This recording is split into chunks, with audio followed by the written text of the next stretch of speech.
Good morning friends. শরীর ভালো থাক আর না থাক, বর মহারাজের কাছে ছুটি নেই, টানতে টানতে নিয়ে গেল বারাসাতের একটা নামকরা রেস্টুরেন্টে। ভিতরে ঢুকলাম, দেখুন অ্যাম্বিয়েন্সটা কিন্তু ভীষণ ভালো। কোন রেস্টুরেন্ট তোমরা কিন্তু কমেন্ট করে জানিও। তোমরা সবাই, মেয়েও সেজেগুজে গিয়েছিল, দেখলে তো।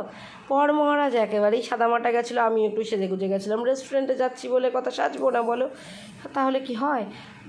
2:30 বাজে, কখন খাবার দেবে কে জানে। এই চলে এসেছে খাবার। মেয়ে নিয়েছিল তন্দুর রুটি আর চিকেন চাপ। রুমালি রুটি চেয়েছিল, ওদের কাছে রুমালি রুটি ছিল না।